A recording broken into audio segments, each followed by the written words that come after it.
On Halloween of 1980, the small town of Deep Ridge Falls is shaken by a terrible tragedy.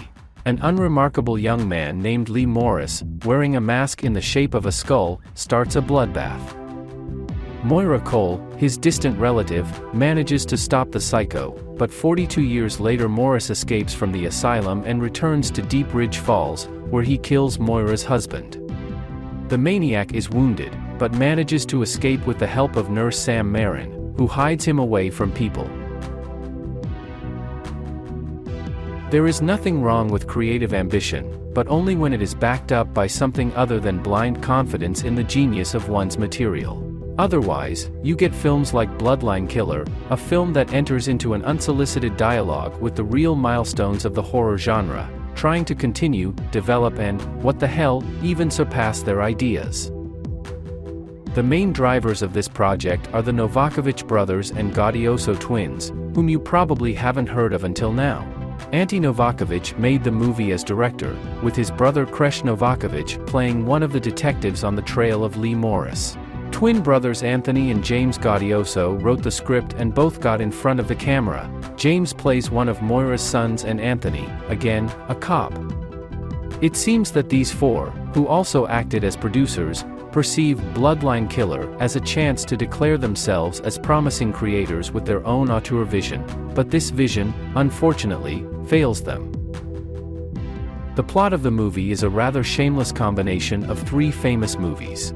The most obvious source of inspiration for the authors was Halloween, right down to the kinship between Moira and the killer and the fact that Moira worked as a babysitter during the first attack of the maniac. The screenwriters also inserted into the story postmodern Scream vibes. According to the plot, years after the bloodbath, in the 90s, a movie was made about the Deep Ridge Falls massacre, making the killer's mask a must-have for Halloween festivities. The third donor of story material is Misery. The nurse Sam Marin, who rescued a wounded maniac, sedates him, ties him to the bed and holds him a prisoner for a year, telling him about her love for him. However, choosing worthy sources for inspiration is only the start of the road. The main thing is to inspire your own story, which, unfortunately, can't be seen in Bloodline Killer.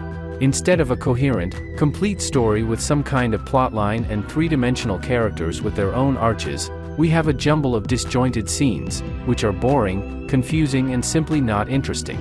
And big-name actors in supporting roles can't change anything.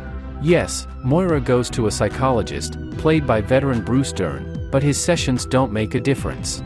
The investigation is led by a whole bunch of detectives, headed by a bumbling Tyrese Gibson from Fast and Furious, but they are completely helpless to the main characters. One of Moira's sons finds love in the person of a local figure skating coach, but this whole line could be removed from the movie and nothing would change. The authors of Bloodline Killer make the textbook mistake of inexperienced authors.